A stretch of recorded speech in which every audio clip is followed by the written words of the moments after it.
Okay, yeah. And how about the process? How was the process of doing it? It was nice because it was like almost rooting for each other to be like, yeah, you're going to do something that I'm going to top it. And Cool. Nice So some encouragement happening there. Yep. Okay. Yeah. How about my middle teams? I think it was just like a more fun interaction between each other because up to that point it was like exciting to see like what is she going to say right now? Like how am I going to build on that? Like, this is this really cool thing that's coming out of it that we both put our cool ideas into. Great. Yeah. Yeah. Yeah, it makes you feel like you're on the same wavelength. Uh-huh. That is nice when you're working on a team. Got it. Great. Fantastic. And did your experience jive with that? Yeah, it was very iterative and building on. Yeah, great. And I saw some more laughter. It seemed like the energy definitely was quite different than the last round. So it felt better, it sounds like. There's more energy. What about the ideas? Because really, that's what we care about. Did they get bigger or smaller? Bigger, yeah, bigger. Did you get to some unexpected places? Yeah? Okay. So that's good, right? So here's the thing. You want to get to unexpected places when you're opening in the ideate phase, because those are going to be things that, again, you can sort of take and decide what to do with these ideas later when you get to close.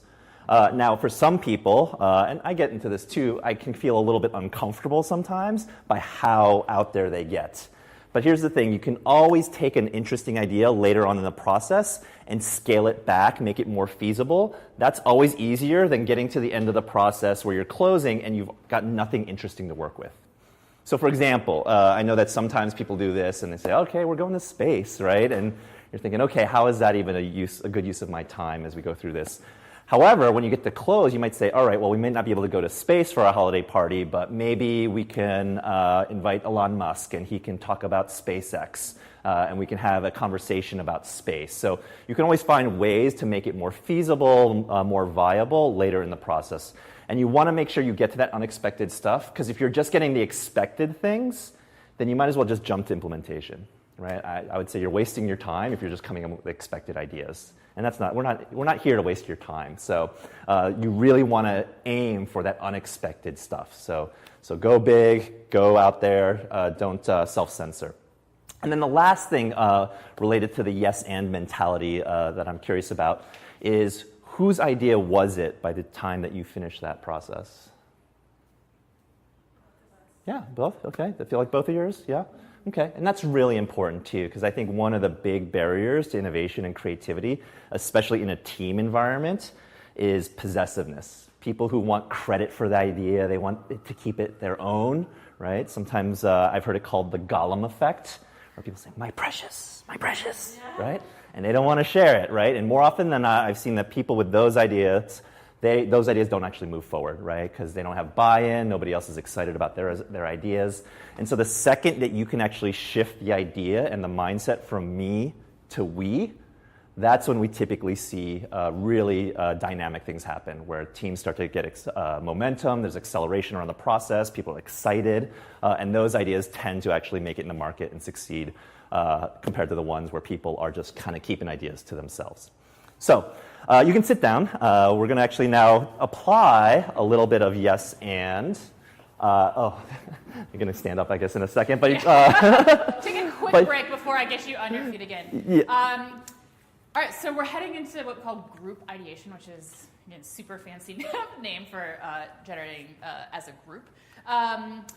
Again, tools are important here. So a lot of times when this happens, you're all going to share out your ideas. So not unlike how you shared out your stories this morning. You'll take your stack, you'll walk over to your workstations with your team, and you'll quickly share out your ideas and put them up. So Katie would go first, put hers up. Then Connie would be up, and she would sort of like actually cluster on the fly. So as she's sharing out, if they're kind of similar, you can group them together and go around your team until you've all shared out. Don't spend too much time going into all the details, but again, just enough to make sure that your team knows where your head was at with that idea. And then you're heading into yes and with the spirit of generating more ideas. So take a look at what's up there, be like, okay, cool, Joe had something interesting, I'm going to yes and either add a feature to that, or that sparks me to think about another new idea. The tendency is to stand around and talk a lot. So make sure that you've got your sticky notes and your Sharpies in hand so that you're capturing them down. So in this part, a lot of talking, but if you don't write it down, that idea does not exist. It needs to be up on the wall with everything in your clusters so that when it comes time to close, it's up for consideration as part of the set. All right? So grab your tools, your stickies and your Sharpie, your stack of brilliant ideas, and the yes and we team sportive design thinking mindset. Head up to your workstations. Jason and I will put 20 minutes up for this. So I would say take no more than 5 sharing out your ideas. You've got a full 15 to generate more ideas using yes and building upon each other.